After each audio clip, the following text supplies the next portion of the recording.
వి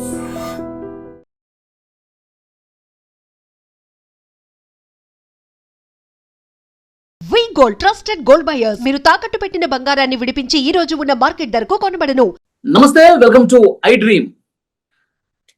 నల్గొండ జిల్లా కొండమల్లేపల్లిలో Nagarjuna grammar concept school కి సంబంధించిన ప్రిన్సిపల్ ని ఆ స్కూల్ విద్యార్థులే 10వ తరగతి విద్యార్థులే డబ్బు కోసం ఇంట్లోకి వచ్చి డబ్బులు తీసుకెళ్తూ ఆ ప్రిన్సిపల్ ని 27 సార్లు కత్తితో పొడిచి చంపేసినటువంటి పరిస్థితి. రాష్ట్రం మొత్తం కూడా ఒక్కసారిగా సంచలనం అయిపోయింది ఈ కేసు. వాళ్ళ స్కూల్లో 10వ తరగతి విద్యార్థులే చంపారనేసరికి అందరూ ఇంకా షాక్ లో ఉన్నారు.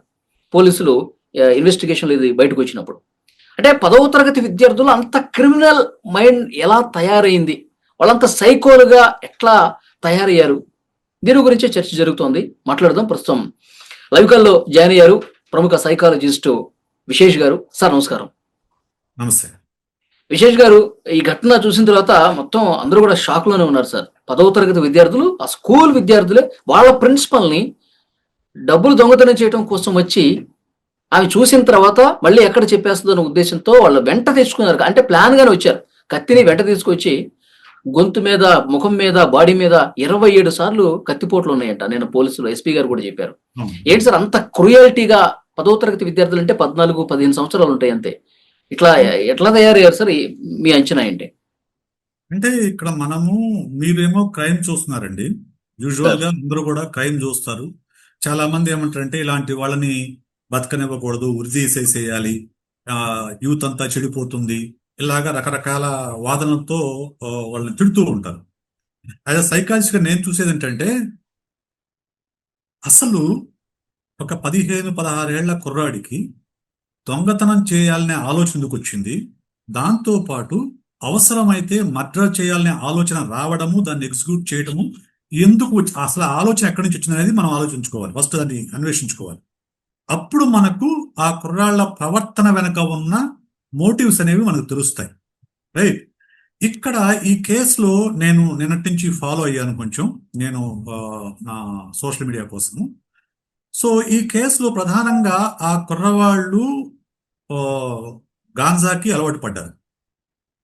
సో గాంజాకి అలవాటు పడ్డ తర్వాత ఎప్పుడైతే గాంజాకి అలవాటు పడ్డారో అప్పుడు వాళ్లకు రేషనలైజేషన్ అంటే ఒక లాజికల్ థింకింగ్ అనేది తగ్గిపోతుంది.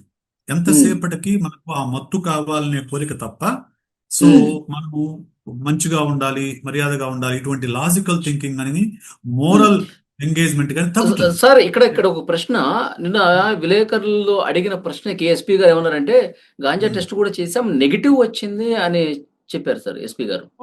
గాంజా పక్కన పెట్టేస్తే 10th క్లాస్ కుర్ర వాళ్ళకి అసలు అంత డబ్బు అవసరం ఏమొచ్చింది అనగా మనం చూస్తే అంతకు ముందే వాళ్ళు గోవా వెళ్ళొచ్చారని వార్తల్లో చదివాను. అది ఎంతవరకు నిజమో మీరు చోట తెలియాలి.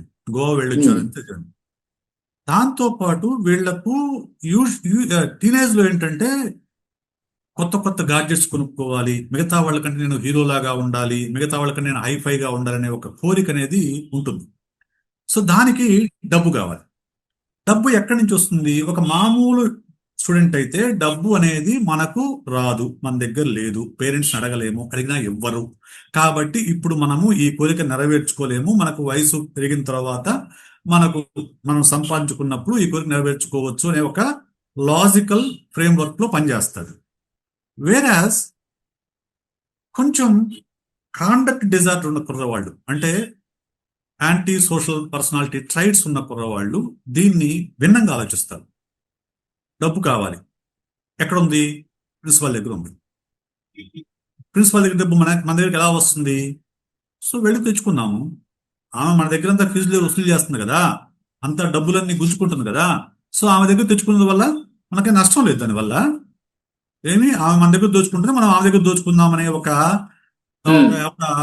రాంగ్ లాజికల్ దీనిలోకి వెళ్ళిపోతాం, ఒక ట్రాప్ లోకి వెళ్ళిపోతారు. వెళ్ళిపోయిన తర్వాత ఇంకప్పుడు ఒకవేళ ఆమె చూస్తే చంపేద్దాం అనే ఒక దీనిలోకి వెళ్తాం. అయితే ఇది ఇక్కడ కూడా మళ్ళా ఒకే స్టూడెంట్ అయితే ఈ పని చేసి ఉండకపోవచ్చు. సింగిల్ గా ఉన్నప్పుడు ఉండే ధైర్యం వేరు, గ్రూప్ లో ఉన్నప్పుడు ఉండే ధైర్యం వేరు. సో వీళ్ళు ఇక్కడ ముగ్గురు ఉన్నారు దీంట్లో పార్టిసిపెంట్స్.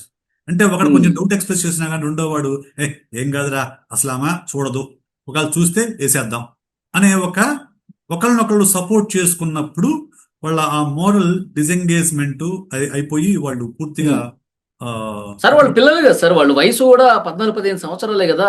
మరి అలాంటి వాళ్ళకి చంపేద్దాం, పెద్దవాళ్ళని చంపేంత ఆ ఆలోచన, ఆ కసి, ఆ పగ ఉంటదంటారా వాళ్ళ మైండ్లో? అంటే మీరు ఓటీటీలు చూడలేదా, సినిమాలు చూడలేదా? ఓకిరి సినిమాలు అంటారే, సినిమాలు చూడలేదా ఏంటి అని. అలాగే ఇప్పుడు జైలర్ మూవీలో ఏంటి కాన్సెప్ట్ చెప్పండి? జైలర్ మూవీలో కాన్సెప్ట్ ఏంటి? పిల్లల్ని పంపించి క్రైమ్స్ చేయించడం కదా. సో ఇటువంటివి ఓటీటీల్లో వచ్చిన తర్వాత ఈ క్రైమ్స్ అనేవి ఎలా చేయాలి అనేది బాగా నేర్చుకుంటున్నారు, అందరు చూసి కూడా నేర్చుకుంటున్నారు. సో అలా కూడా వీళ్ళు కూడా ఓటీటీలోనో లేకుంటే జైలర్ సినిమా చూసి వీళ్ళు నేర్చుకుని ఉండొచ్చు. సో మనం ఓకే. ఒకవేళ శిక్ష పడినా కానీ మనకు తక్కువ శిక్ష పడుతుంది, ఎక్కడ కూడా మన స్కూల్కి పంపిస్తారు, సో మనకి మరణ శిక్ష వేయరు, ఇటువంటివన్నీ కూడా ఓటీటీలో చూపిస్తున్నారు కదా. సో దాని నుంచి నేర్చుకుంటారు వీళ్ళు. అయితే సార్ ఇప్పుడు వాళ్ళు పిల్లలు ఈ విధంగా చేశారు ఉమ్. అంటే వాళ్ళ తల్లిదండ్రులు వీళ్ళు అసలు ఏం చేస్తున్నారు, బయట ఎక్కడ తిరుగుతున్నారు, వీళ్ళ అలవాట్లు ఏంటి, దీన్ని పట్టించుకోకపోవటం అనేది మెయిన్ రీజన్ గా చూడాలా? ఇంట్లో పరిస్థితులు ఖచ్చితంగా అండి. ఇంట్లో, స్కూల్లో 2 చోట్ల కూడా పిల్లల్ని పట్టించుకుంటే పిల్లలు ఇంత పెడదారిలోకి వెళ్ళేంత వరకు కూడా ఇలా వదిలేయరండి. First point. First primary responsibility parents అండి. చాలా మంది ఏమంటారంటే ఈ తరం పిల్లలు మాట వినటం లేదండి అంటారు. మాట వినకుండా పిల్లలు ఉండరండి. ఎందుకంటే వాడు సాయంత్రానికి ఇంటికి వెళ్ళాలి, సాయంత్రం ఇంట్లోకి వెళ్ళి భోజనం చేయాలి, రైట్? సో ఇంట్లోకి వెళ్ళి భోజనం చేయాలంటే భోజనం ఎవరు పెట్టాలి? పేరెంట్సే పెట్టాలి. నువ్వు తప్పు చేస్తే మేము నిన్ను ఎలవ్ చెయ్యము, మిమ్మల్ని ఇంట్లోకి రానివ్వము, లేకుంటే సో నువ్వు తప్పు చేయొద్దని ఫస్ట్ నేర్పించాలి. ఫస్ట్ తప్పు చేయొద్దని నేర్పించాలి. ఒకవేళ తప్పు చేసినప్పుడు కూడా వాడిని పబ్లిక్గా హ్యూమిలేట్ చేయడం కాకుండా ఇంటికి పిలిచి ఇది కరెక్ట్ కాదు నాన్న, దీనివల్ల చాలా ఇబ్బందులు వస్తాయని ఫ్యూచర్లో ఏం జరుగుతుందో వాడికి ఎక్స్ప్లెయిన్ చేయాలి. టీనేజ్ ఏం జరుగుతుందంటే, టీనేజ్లో మన బ్రెయిన్లో ప్రీఫ్రంటల్ కార్టెక్స్, లాజికల్ బ్రెయిన్ అనేది పూర్తిగా డెవలప్ కాదండి, రైట్? వేరాజ్ ఎమోషనల్ బ్రెయిన్ ఫాస్ట్గా డెవలప్ అయి ఉంటుంది. అంటే కావాలి, నాకు డబ్బు కావాలి, నాకు ఆ సెల్ ఫోన్ కావాలి, నాకు ఐఫోన్ కావాలనే కోరికేమో బలంగా ఉంటుంది. దొంగతనం చేస్తే పట్టుకుంటారు, శిక్ష పడుతుంది అనే ఆ లాజికల్ సెన్స్ అనేది అంత బలంగా ఉండదు. ఓకే, దానివల్ల వాళ్ళు ఈ దారి తప్పే అవకాశం ఉంది. నువ్వు పేరెంట్స్ చెప్పాలి, ఎక్స్ప్లెయిన్ చేయాలి. పేరెంట్స్ కానీ టీచర్స్ కానీ కనుక్కున్నప్పుడు, ఒరే నువ్వు క్షణికావేశంతో చేస్తావు, నీకు కావాలని చెప్పేసి, కానీ దానివల్ల నష్టాలు ఉంటాయిరా, నీ భవిష్యత్తు మొత్తం నాశనం అయిపోతుంది, నువ్వు ఎడ్యుకేట్ చేయాలి. ఇది జరగడం లేదు, ఇంట్లో జరగడం లేదు, లేకుంటే స్కూల్లో కూడా జరగడం లేదు. ఇప్పుడు పేరెంట్స్ కానీ టీచర్స్ కానీ స్కూల్స్ కానీ మార్క్స్ అండ్ ర్యాంక్స్ పైన తప్ప క్యారెక్టర్ బిల్డింగ్ పైన కానీ పర్సనాలిటీ బిల్డింగ్ పైన కానీ ఎలాంటి ఫోకస్ పెట్టడం లేదు. దానివల్ల ఏమవుతుంది? ఇదిగో ఇలాంటి పరిణామాలు జరుగుతాయి. మీరు ఇంతమంది అన్నట్టు సరే, ఇప్పుడు ఓటీటీలో ప్రభావం ఎక్కువ ఉంది, ఈ ఫోన్లలో చూసే సినిమాలు పిల్లలు చెడిపోతా ఉన్నారు. మరి ఈ సెన్సార్ బోర్డులు కానీ, ఈ ఓటీటీలో సినిమాలు రిలీజ్ అయ్యేందుకు వచ్చే అనుమతి కానీ, అంటే దీని మీద పర్యవేక్షణ కొరవడింది అంటారా అట్లా? ఇప్పుడు నాకు తెలిసి సినిమాలకైతే సెన్సార్ ఉంది, కానీ ఓటీటీలకు సెన్సార్ లేదనుకుంటాను నాకు తెలిసి, నాకున్న అవగాహన. సో అందువల్లనే మీకు ఓటీటీలో విపరీతమైన బూతులు వస్తుంటాయి, అవును, విపరీతమైన హింస కనిపిస్తూ ఉంటుంది ఓటీటీలో. ఈ మధ్య సినిమాల్లో కూడా కనిపిస్తుందండి. ఆ మధ్యకాలంలో వచ్చిన హిట్ 3 చూడండి, లేకుంటే మార్కో అనే మూవీ చూడండి, లేదంటే కిల్ అనే మూవీ చూడండి. స్టార్టింగ్ నుంచి ఎండింగ్ వరకు నరుకుడు, చంపుడు, లేకుంటే యానిమల్ చూడండి, దురంధర్ చూడండి, ఇవన్నీ కూడా super hit movies. Super hit movies. ఇప్పుడు యూజువల్ గా టీనేజ్ లో ఏం జరుగుతుంది తెలుసా? టీనేజ్ లో మనం ఎవరినొకరు రోల్ మోడల్ తీసుకుంటాం. పిల్లలు ఆ రోల్ మోడల్ ఎవరు కనిపిస్తారు? ఇప్పుడు పెద్ద హీరోలు అటువంటి క్యారెక్టర్లు చేసి వాళ్ళు సూపర్ హిట్లు అయినప్పుడు దిస్ ఈజ్ రైట్ అనిపిస్తుంది పిల్లలకి, దిస్ ఈజ్ రైట్ వే అనిపిస్తుంది. సో ఖచ్చితంగా సినిమాల ప్రభావం పిల్లల పైన ఖచ్చితంగా ఉంటుందండి, ఉంటుంది. ఓకే, సరే ఇప్పుడు మరి ఓటీటీలు చూడాలంటే మొబైల్ ఫోన్స్ లో, లేకపోతే దానికి యాప్స్ పర్మిషన్ తీసుకొని చూస్తారు. చూడాలంటే ఇంట్లోనే చూడాలిగా, పిల్లలు ఇంట్లోనే చూస్తారుగా. ఇప్పుడు అవసరం ఏముందండి? మొబైల్ ఫోన్ ఉంటే ఎక్కడైనా కూర్చొని చూడొచ్చు కదా. టీవీలో అంటే పిల్లలకి 10వ తరగతి చదివే పిల్లలు కూడా మొబైల్ ఫోన్లు ఇవ్వటం మరి తల్లిదండ్రులు చూసుకోవాలి కదా అంటే అది కూడా. ఇప్పుడు తప్పదండి, ఎందుకంటే ఇప్పుడు మొబైల్ ఫోన్లు ఇవ్వాల్సిన పరిస్థితిలో ఉన్నారు. ఎందుకంటే చాలా స్కూల్స్ అసైన్మెంట్స్ ని వాటిని మొబైల్ వాట్సాప్ గ్రూప్ లో షేర్ చేస్తున్నారు. సో ఇప్పుడు చాలా స్కూల్స్ ఈ అసైన్మెంట్స్ కానివ్వండి, లేకుంటే పిల్లలకు సంబంధించిన యాక్టివిటీస్ కానివ్వండి, ఇవన్నీ కూడా వాట్సాప్ గ్రూప్ లో షేర్ చేస్తున్నారు. కాబట్టి పిల్లలకు మొబైల్ ఫోన్లు తప్పనిసరి అవసరం అయింది. ఉమ్, అయితే నా సజెషన్ ఏంటంటే, అంటే అందరూ ఎఫర్ట్ చేయరు, కానీ ఎఫర్ట్ చేయగలిగిన వాళ్ళ పిల్లలకు మొబైల్ ఫోన్ కంటే కూడా ఒక ట్యాబ్ ఇవ్వడం మంచిది. సో దానిలో కొంచెం కొంచెం కంట్రోలింగ్ ఉంటుంది. మొబైల్ ఫోన్లో ఎవ్రీథింగ్ ఈజ్ కాబట్టి కొంచెం ఇబ్బందిగా ఉంటుంది. సో మోరోవర్ ఇవ్వకపోతే ఇప్పుడు ఓ, ఇవ్వక తప్పనిసరి పరిస్థితులు అండి, అంతే, మనం ఏం చేయలేము. ఉమ్. సరే, ఇప్పుడు స్కూళ్ళల్లో ఒక ప్రత్యేకమైనటువంటి ప్రోగ్రామ్స్ కండక్ట్ చేయాల్సిన అవసరం ఉందా? పిల్లలు ఎందుకు టీనేజ్ లో పిల్లలు, అప్పుడు ఎదిగే పిల్లలు, వాళ్ళకి ఎన్నో ఆలోచనలు ఉంటాయి, వాళ్ళు విపరీతంగా ఫోకస్లు పెడతా ఉంటారు. ఇప్పుడు ఈ జెన్జీ దాంట్లో సోషల్ మీడియా ప్రభావం ఎక్కువ ఉన్నటువంటి ఈ సందర్భంలో ఇప్పుడు సైన్స్, సోషల్, జనరల్ నాలెడ్జ్ ఈ క్లాసులతో పాటు ఒక క్లాస్ అనేది డెఫినెట్ గా వాళ్ళ క్యారెక్టర్ బిల్డ్ చేయడం కోసం. ఖచ్చితంగా ఉండాలండి, ఎందుకంటే టీనేజ్ లోకి వచ్చేటప్పుడు ఏమవుతుందంటే చైల్డ్హుడ్ వేరు, ఓకే, ఉమ్, ప్రీ టీన్స్ వేరు, టీన్స్ వేరు. టీన్స్ అనేది చాలా వల్నరబుల్ ఏజ్ అన్నమాట. అంటే ఆ వయసులో వచ్చినన్ని మార్పులు మీకు ఏ వయసులో రావు. సో ఫస్ట్ టైం టీనేజ్లోకి ఎంటర్ అయిన తర్వాత సెక్షువల్ హార్మోన్స్ రిలీజ్ అవుతాయి, okay, secondary sexual organs develop అవుతాయి, సెక్షువల్ థాట్స్ మొదలవుతాయి, ఆపోజిట్ ఇంట్రెస్ట్ మొదలవుతుంది, ఇవన్నీ కూడా మొదలవుతాయి. దాంతో పాటు ఐడెంటిటీ కోసం ఒక అన్వేషణ మొదలవుతుంది. సో నన్ను నేను ప్రూవ్ చేసుకోవాలనే కోరిక మొదలవుతుంది. సో ఇవన్నీ కూడా ఉక్కిరి బిక్కిరి అవుతూ ఉంటారు పిల్లలు, రైట్? ఉమ్, ఆ టైంలో వాళ్ళు ఏం చేస్తారు, ఏం చెయ్యాలి, ఏం చేయకూడదు అనే విషయం పైన ఎక్కడ గైడెన్స్ లేదు, రైట్? సో చాలా స్కూళ్ళల్లో సో వాళ్ళని పట్టించుకోకుండా వదిలేస్తారే తప్ప వాళ్లకు సరైన గైడెన్స్ ఇచ్చేటువంటి అవకాశం కూడా, అటువంటి ఏర్పాటు కూడా లేదు. కొన్ని పెద్ద స్కూల్స్ లో అయితే స్కూల్ సైకాలజిస్ట్ ఉంటారు, లేకుంటే ఒక సైకాలజిస్ట్ ని అపాయింట్ చేసుకుంటారు. కానీ మీడియోకర్ మామూలు స్కూల్స్ లో కానీ, ఇప్పుడు ఈ నేర జరిగినటువంటి స్కూల్స్ లో ఎటువంటి సైకాలజిస్ట్ అవకాశం ఉండదు. ఇప్పుడు ఉమ్, సైకాలజిస్ట్ ఉంటే ఏమవుతుందంటే వాడికి ఏదన్నా ఒక ప్రాబ్లం రాగానే వాళ్ళని ఆ సైకాలజిస్ట్ ని కలిస్తే సైకాలజిస్ట్ ఎవరికి చెప్పరు, ప్రిన్సిపాల్కి కానీ పేరెంట్స్ కానీ ఎవరికి చెప్పకుండా రహస్యంగానే ఉంచి వాడికి కావాల్సి హెల్ప్ చేస్తారు. అలా కాకుండా ఎవరికి చెప్పినా కానీ వాళ్ళు మా పేరెంట్స్ చెప్తారు, టీచర్కి చెప్తారు, ప్రిన్సిపాల్ చెప్తారు, మాకు శిక్ష పడుతుంది అనే భయం ఉన్నప్పుడు ఎవరికి చెప్పరు వాళ్ళు. ఉమ్.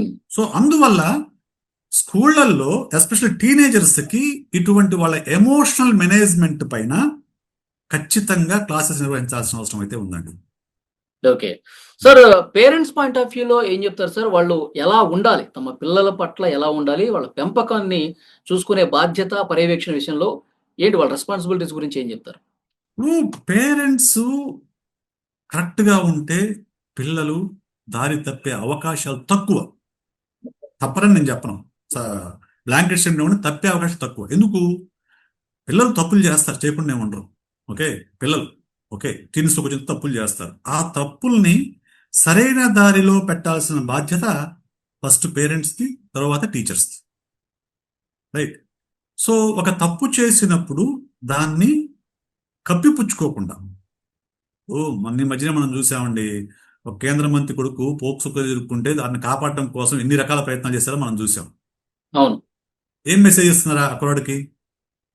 ఉమ్, ఏం మెసేజ్ ఇస్తున్నారు? నువ్వు తప్పు చేసినా మేము కాపాడుతాను మెసేజ్ ఇస్తున్నారు ఇండైరెక్ట్ గా. The same thing happens to anyone కదా. ఒక తప్పు చేసినప్పుడు ఒక పిల్లాడికి నీకు నేను కాపాడను అనే స్పష్టమైన సంకేతం పేరెంట్స్ ఇస్తే అక్కడ తప్పు చేయడానికి వెనకాడతాడు. అలా కాకుండా వాడు తప్పు చిన్నపిల్లడు అండి వదిలేయండి, ఇంకోసారి చేసినప్పుడు చూద్దానండి, ఇలా వాళ్ళు కొంచెం కాపాడే ప్రయత్నం చేస్తారు పిల్లలనే ఉద్దేశంతో. సో అలా చేసినప్పుడు వాళ్లకు ఏమీ కాదు, నేను ఏం చేసినా ఏమీ కాదు, నన్ను కాపాడేందుకు మా పేరెంట్స్ ఉన్నారు అనే ఒక రకమైన అభిప్రాయం ఏర్పడుతుంది. ఇక్కడ రెండోది, ఈ పిల్లలు తాండాకు చెందిన వాళ్ళని చదివాను నేను ఇక్కడ. అవును, తాండాకు చెందిన వాళ్ళు చదివాను. కొంచెం lower middle class, poor class పీపుల్లో వాళ్ళకి అసలు పిల్లల్ని పట్టించుకునేంత సమయం ఉండదు. వాళ్ళు అప్పర్ క్లాస్ పీపుల్లోనేమో వాళ్ళ వర్క్ బిజీతో పిల్లలు పట్టించుకునే టైం ఉండదు. లోయర్ క్లాస్ పీపుల్ ఏమో వాళ్ళ జీవనోపాధి కోసం వాళ్ళు రోజువారీ పనులు చేసే క్రమంలో పిల్లలు పట్టించుకునేంత టైం ఉండదు, అంత అవగాహన కూడా ఉండదు. సో వాళ్ళు ఏదో పెరుగుతున్నారులే, టైంకి భోజనం పెడుతున్నాము, స్కూల్కి పంపిస్తున్నాము, పెరుగుతున్నా అనుకుంటారే తప్ప అంతకు మించిన అవగాహన వాళ్ళకు ఉండదు. అక్కడ వాళ్ళని తప్పు పట్టలేము. ఒకవేళ నిరక్షరాస్యులైన పేరెంట్స్ అంటే వాళ్ళని తప్పు పట్టలేము మనం. కానీ తప్పొప్పులు చేయడం, తప్పొప్పులు ఏది తప్పు ఏది ఒప్పు అనేది పేరెంట్స్ తెలుసు, పిల్లలకు కూడా తెలుసు. పిల్లలకు తెలియకుండా ఉంటుందా? పిల్లలకు కూడా తెలుసు తప్పనే విషయం. తప్పనే విషయం తెలుసు కాబట్టే వాళ్ళు అన్ని రోజులు డెక్కి వేసి ఎప్పుడు వెళ్తే కరెక్ట్ అనే విషయం చూసుకొని వాళ్ళు చేశారు. అంటే సార్ వాళ్ళ నాలెడ్జ్ చూడండి సార్, చేతులు గ్లౌజులు వేసుకుని మాస్క్ వేసుకుని ఉడి ధరించి ఇవన్నీ ఎక్కడ నేర్చుకున్నారు సార్? ఎక్కడ నేర్చుకున్నారు ఇవన్నీ కూడా సినిమాలు, సీరియల్స్, ఓటీటీ చూసి నేర్చుకున్నవే. ఓకే, ఎక్కడ చూసి నేర్చుకున్నవే. లేకుంటే మాస్క్లు వేసుకోవాలి, గ్లౌస్ వేసుకోవాలని, మామూలు టీషర్ట్ కాకుండా రెడ్ టీషర్ట్ వేసుకుని వెళ్ళాలని, ఇవన్నీ ఎక్కడి నుంచి వచ్చినాయి? ఈ నాలెడ్జ్ అంతా కూడా ఓటీటీ వెబ్ సిరీస్ నుంచి వచ్చింది. సో ఎక్కడో చాలా వచ్చింది కదా నాలెడ్జ్. వాడికి ఏమి పుట్టుకతో నేరస్తులు కాదు కదా వాళ్ళ పిల్లలు. పుట్టుకతో ఏ పిల్లలు నేరస్తులు కాదండి. సో వాళ్ళు పెరిగే క్రమంలో ఎక్కడో పిక్ చేసుకుంటారు. దిస్ ఈజ్ ఈజియెస్ట్ వే, నాకు కావాల్సిన ఈజియెస్ట్ వే అనేది వాళ్ళు ఒక అంటే వాళ్ళది వాళ్ళు దక్కించుకోవడం కోసం, వాళ్ళకి డబ్బులు కావాలి, దాన్ని దక్కించుకోవడం కోసం ఏదో రకంగా ప్లాన్ వేసి పని పూర్తి చేయాలి. అంతే అంతే అంతే. సో దాన్ని ఎస్పెషల్లీ ఇటువంటి ఒక lower middle class, poor class పిల్లలు ఉండే దగ్గర స్కూల్ ఆ బాధ్యత తీసుకోవాలండి. స్కూలు, టీచర్స్ ఆ బాధ్యత తీసుకొని పిల్లల్ని కనిపెట్టుకొని ఉండి, ఎందుకంటే పేరెంట్స్కి తెలియదు, అవగాహన ఉండదు కాబట్టి టీచర్స్ కనిపెట్టుకుని ఉంటే కానీ వాళ్ళు తప్పు చేస్తున్నప్పుడు వాళ్ళని పిలిచి మందలించి, పబ్లిక్గా హ్యూమిలేట్ చేయకుండా, పబ్లిక్గా హ్యూమిలేట్ చేయడం కాదు, మళ్ళీ ప్రైవేట్గా పిలిచి మందలించి ఇది కరెక్ట్ కాదురా అని వాళ్ళు ఎడ్యుకేట్ చేయాల్సిన బాధ్యత అయితే టీచర్స్ పైన, స్కూల్స్ పైన, యాజమాన్య పైన. మంచి ఇన్ఫర్మేషన్ ఇచ్చారు sir. Thank you very much Vishesh గారు.